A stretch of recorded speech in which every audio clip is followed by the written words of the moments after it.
Yes, hello, welcome to another vlog from Ben Rider.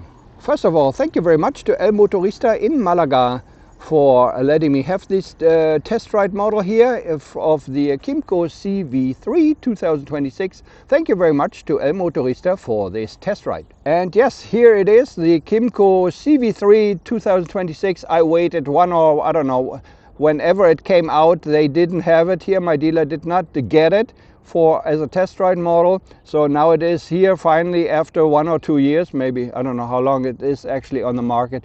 Anyways, yeah, a pretty nice three-wheeler, comparable to the Yamaha Tricity and to the Piaggio MP3. Let's get to the controls, the display and the storage space. Yes, on the left hand side of the handlebar we have the brake lever here for the rear disc brake. It is adjustable in 4 positions. We also have a switch here for the heated grips. They are adjustable in 3 positions. And we have a mode switch here. Apparently we have 3 modes. We have power mode, and we have a power mode where the TCS is turned off, and we have a rain mode, so I think 3 modes. Then we have here on this side, we have all the controls here for the cruise control, resume, set and activate is here. We have the light switch here, high beam, low beam passing light. We have the turn signal switch here. We have the horn here. Just want to show you the horn, although it always sounds the same. Here's the horn. Okay, in the middle we have the on-off switch here. We have a USB-C connection here, which is pretty nice. And we have the middle console for menu, opening the seat trip and lock the handlebar. On the right hand side we have the throttle, we have the brake lever for the front disc brakes. It is also adjustable in 4 positions.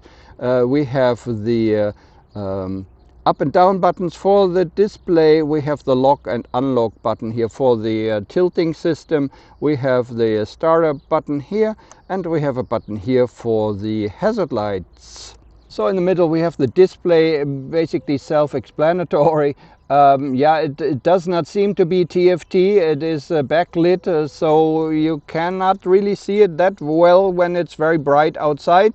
We have all the control lights on the right and left hand side. We see the instant fuel consumption there, for example. It also has a TPMS system. If I go into the menu here with the menu button, we can switch through the different menu options here. So we can change not the tire pressure, but we can change the units there, the consumption units, the odometer, the temperature units, and that's basically everything that you can do. And you see on the screen here on the menu, you see the pressure of the tires. We have 1.8, 2.1 and 2.6 in the rear, so I guess it needs some adjusting. We have the temperature here of the coolant, we have the battery voltage, and we have the average fuel consumption there. And down below we have all the other info like odometer, 260, trip A and B and so forth. And that's basically it. One note to the TCS lamp. TCS in yellow means it's turned on. TCS in green, it means it's turned off. It doesn't make any sense for Kymco, I'm sorry to say this. And if you're riding and you don't see anything, that means it's also turned on. Anyways, this is basically the display. One more thing about the display, as you might have seen already, it is adjustable in the angle here. Unfortunately, it is kind of loose, so it will like kind of fall down when we're riding. As you can see, this is basically the angle. You can put it like this or you put it like this, but if I put it like this, I don't know, it needs to be tightened.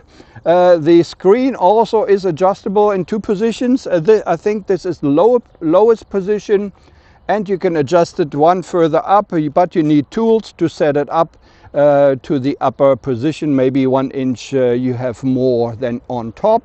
Unfortunately, this is not electric. Would be good if it would have been electric, then you could use it more often, but that's the way it is. And one last thing, of course, We do not have any cubby holes in the front here, left and right. No, we don't. But we have seats underneath the seat storage. The seat leaves a very good impression, very sturdy here.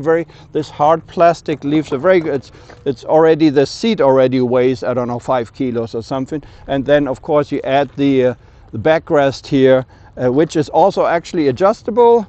I show you in the inclination. So you have this, we have this, and this, and it goes back up.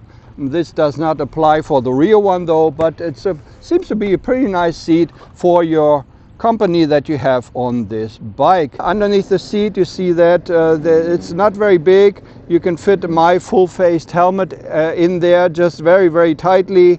It basically fits. I can put the picture on the video for you. We also have a courtesy light here, and we have a 12-volt connection in there, but of course you can use an adapter and maybe put USB connection in there. The rear seat is also detachable. I will not do that because then I will not get it back on. You can put a regular box there. You can also extend it as I understood it, so you have two people sitting on the bike, and you can extend it further here and put the Sharp top box here, which is 41 liters. You put another helmet in there. You can also use it to put side cases from Sharp here, which are pretty big, and you can actually extend them.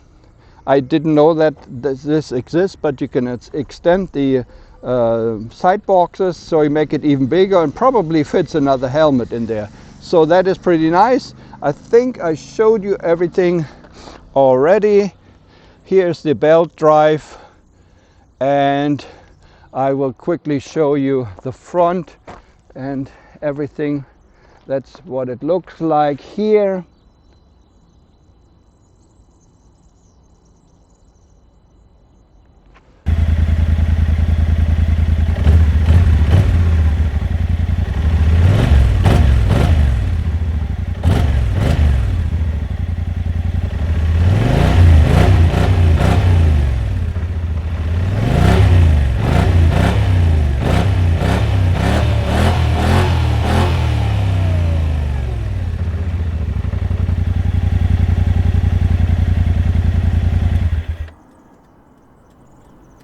So this is the Kymco CV3 2026 model year, 3 wheels, a lot of power.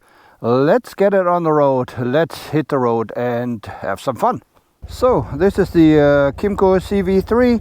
The seat height is not so high, 780 millimeters, but because the seat is so wide, like a horse's ass, you basically, you know, I can almost only tiptoe. I am 175 or 5'9", so it's a little bit higher because of the wide seat.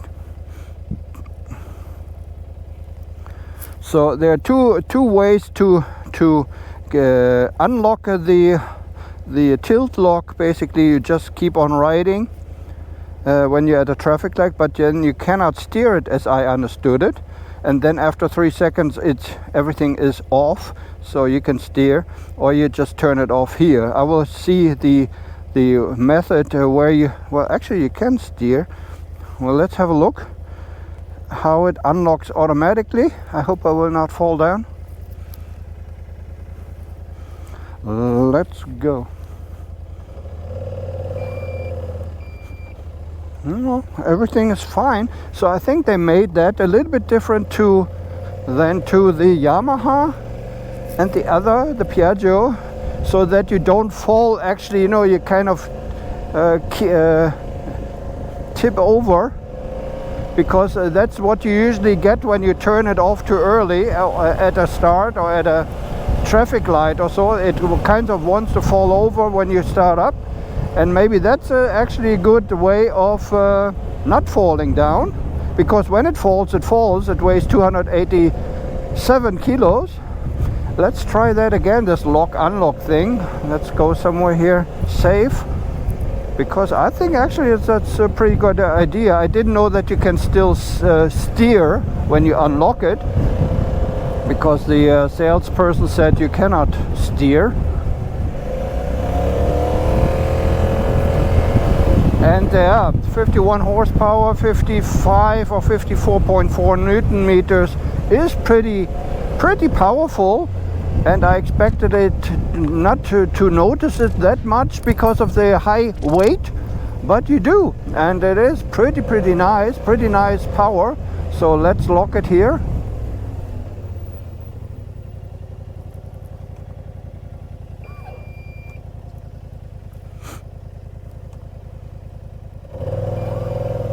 Oh, actually it is perfect to unlock it automatically. I think it's perfect.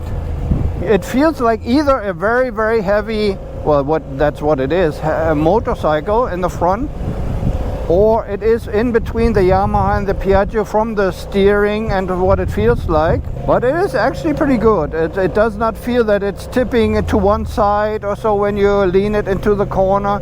I had the feeling with the Piaggio, to be honest, but people don't believe me. And this one feels very sporty in the corners and everything, so I think it's pretty nice. The only thing that I noticed that it's maybe not correctly balanced, the front tires.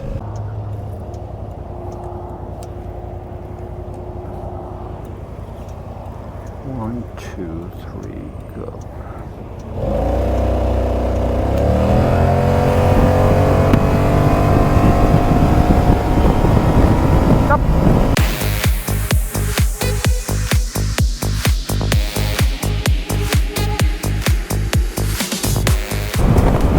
It feels very fast. I hope I have the measuring data for the speed for the 0 to 100. I'm really interested to see that, to be honest. And yeah, it's definitely a traveling bike. If you put all the boxes to the rear, you have a lot of storage space for your traveling enjoyment. And it is, I would say, a little bit safer to ride. Sorry about this display, we have to make that actually tighter.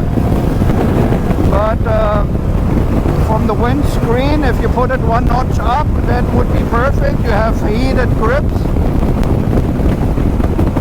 And so yeah, definitely nice traveling machine.